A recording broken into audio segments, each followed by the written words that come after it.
Selamat datang di Movie Corner Indonesia bersama gue Irsan 56.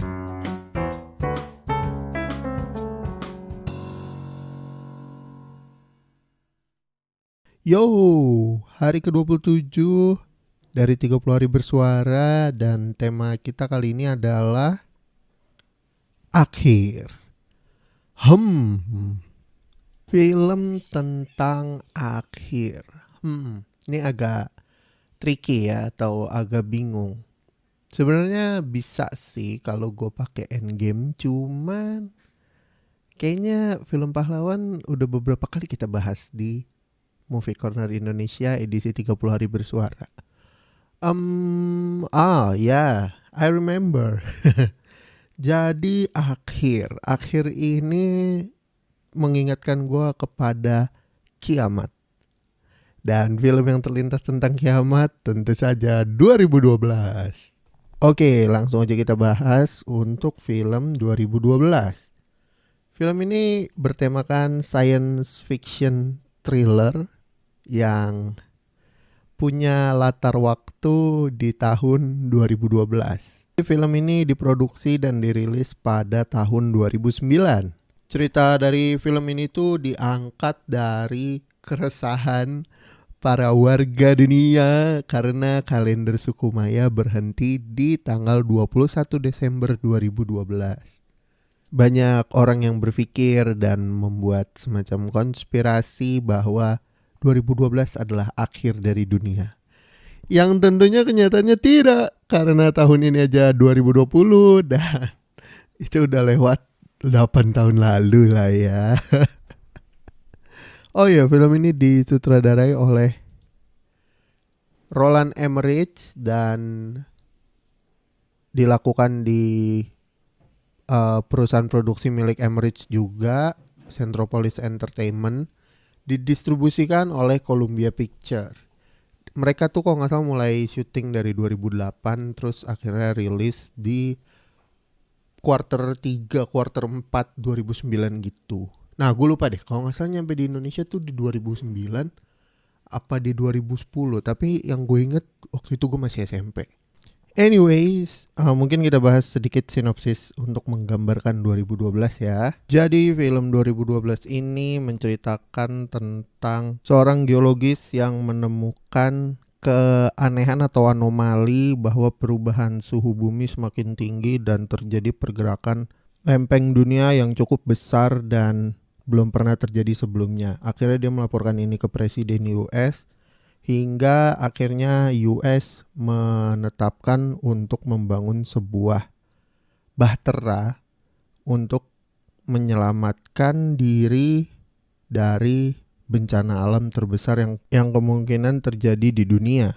Jadi ketika hari itu datang, 2012 datang gitu ya kan, digambarkan akan terjadi gempa bumi yang hebat karena ada pergerakan lempeng yang tidak biasa di bumi. Terus kondisinya juga bumi itu makin panas, jadi air laut mulai meninggi karena cairnya es di kedua kutub bumi.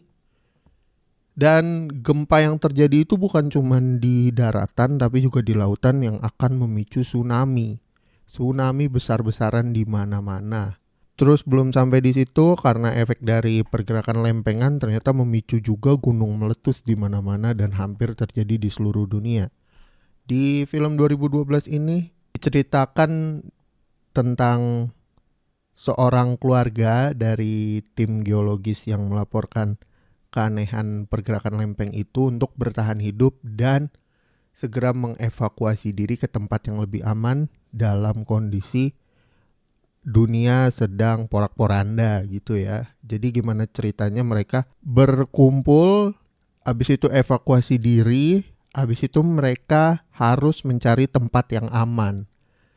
Dan di sini digambarin contoh-contoh keegoisan manusia yang amat sangat terlihat gitu ya kan, yang mana yang orang kayak ya mementingkan ego dan keluarganya duluan, dan orang yang nggak punya duit biasa-biasa aja. Jadi kayak terlihat nggak punya bargaining point gitu untuk bisa dalam tanda kutip diselamatkan. Dan di sini special effect dari filmnya juga keren, penggambaran tsunami yang gede, gunung meletus, gempa, bahkan sampai ada penggambaran dan special effect dengan pesawat Antonov, pesawat terbesar yang dipunya Rusia gitu ya kan. Asli itu keren banget. Dan waktu itu kan gue masih sekitar umur 14 tahun lah ya, 14-15 tahun ketika nonton ini. Dari situ gue ngerasa kayak wow, setiap orang akan bertindak sama untuk menyelamatkan keluarganya. Either lu miskin, lu kaya, lu pejabat, siapapun, mereka pasti akan mendahulukan dirinya lalu keluarganya. Tapi di film ini juga masih mengedepankan sisi kemanusiaan ya, yang mana akhirnya banyak toleransi yang dikasih lihat dan semacam apa ya bisa dibilang ya, kebinekaan. Bahasa gua kebinekaan ya, pokoknya gitulah, keberagaman yang akhirnya mengetuk pintu hati manusia untuk oke, ini demi mankind gitu, ini demi umat manusia, kita harus bertahan bersama. Intinya adalah ketika kita bersatu ya kita kuat gitu loh, kita gak bisa dikalahin. Meskipun melawan hal-hal yang gak mungkin, kayak contohnya dalam tanda kutip kiamat ya kan di film ini, tapi umat manusia at the end tetap menang. Ya spoiler aja sih. Lagi aneh juga kalau lu orang belum pada nonton 2012. Men, ini 2020 dan lu emang gak penasaran apa dengan gosip-gosip dan kontroversi dan konspirasi pada masa itu. Dan seinget gue ya, ini film 2012 itu ngantrinya panjang banget. Setiap bioskop penuh selama 1 minggu. Bahkan hari biasa juga penuh. Gue tuh kalau gak salah waktu itu lagi libur semester apa, baru nonton 2012 dan gue nonton satu keluarga. Konyol banget sih, kocak banget kalau dipikir-pikir. Anjir, orang-orang se-excited itu menunggu hari kiamat. Atau penasaran ya kan, bagaimana orang lain menggambarkan hari kiamat. Tapi sumpah ya, pada waktu itu ini salah satu film bencana alam science fiction paling keren lah pada masanya di 2009-2010. Dan mungkin banyak kan juga tentang film-film bencana alam lainnya kayak The Day After Tomorrow. Terus ya lu sebutin lah, gue selalu ingetnya The Day After Tomorrow sama 2012 kalau film bencana alam. Oke, mungkin segitu aja untuk Movie Corner kali ini. Nggak banyak yang bisa gue bahas karena menurut gue untuk topik kali ini gue cuman pengen bilang satu hal. Setiap akhir akan ada permulaan yang baru. Udah itu aja dari gue. Thank you semua. Terima kasih buat yang udah dengerin sampai ke fase ini. Terus jangan lupa untuk dengerin konten 30 hari bersuara dari podcaster-podcaster lainnya di hashtag 30 hari bersuara. Terus follow juga IG komunitas @thepodcasters.id untuk update tentang challenge hashtag 30 hari bersuara. Lo juga bisa DM gue di IG untuk ngasih rekomendasi film. Bisa cek ke @irsan56. Atau lo mau ngobrol-ngobrol, bisa juga ke DM itu. Karena gue lebih fast respon di IG. So, itu aja mungkin untuk bahasan kita di episode kali ini. Sampai ketemu di episode selanjutnya. Gue Irsan56 pamit. Ciao.